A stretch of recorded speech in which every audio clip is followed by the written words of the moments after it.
દિવસ પહેલા સાહેબ G20નું અધ્યક્ષ પદ વિશ્વના મંચ ઉપર આપણા નરેન્દ્રભાઈને સોંપાતું હતું. સાહેબ નરેન્દ્રભાઈ હથોડી હાથમાં લેતા હતા, કન્યાકુમારીથી કાશ્મીર સુધીના લોકોના મનમાં એમ થતું હતું કે મારું ભારત આજે વિશ્વનું અધ્યક્ષ સ્થાન સ્વીકારી રહ્યું છે. એને ગાળ્યું દેવાની, અને દેવાવાળા કોણ છે? એને ગામમાં કોઈ ઉધાર માવોય નથી દેતું, ઈ છે. તમારી હેસિયત સંભાળીને તમે વાત કરો. આ બધું શેરીઓમાં હાલતું હોય, હાલ્યા રાખે. આ ચૂંટણી કાલ પતી જાહે, તમે અમારી ગુજરાતની આબરૂ બગાડવા પેદા થયા છો.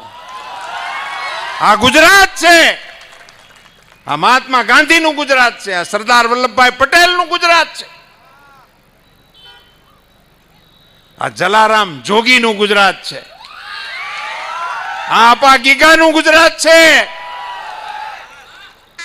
એ ગુજરાતને તમે કઈ જગ્યાએ લઈ જવા માંગો છો? અહીંયા નિશાળું નથી. શરમ કરો. આ ઈ રાજ્ય છે. આઝાદી પછી આપણે લોકશાહીમાં બધી આપણી સરકારો આવી, ABC ગમે તેની હોય. આઝાદી પહેલા અમારા શ્રીમંત સયાજીરાવ ગાયકવાડે અમારા અમરેલીની અંદર મફત ફરજિયાત શિક્ષણ શરૂ કર્યું હતું. હા, ધીરુભાઈને તારીખે યાદ છે. કઈ તારીખ હતી? મને તારીખ નથી યાદ. જૂનો વિદ્યાર્થી. અમરેલીમાં શરૂ કરેલું સાહેબ.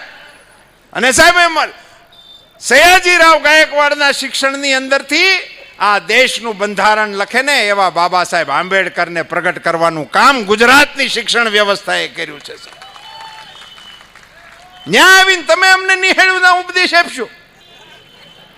સુરતના મેયરને લઈને બેહો, મુંબઈ તમારે ત્યાંની જે કાંઈ રચના કરવી હોય એ તમારી યાર ચર્ચા કરશે.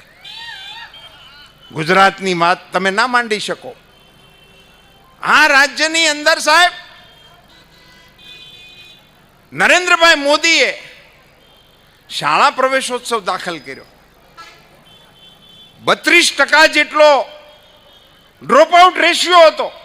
છોકરા ઉઠી જતા હતા.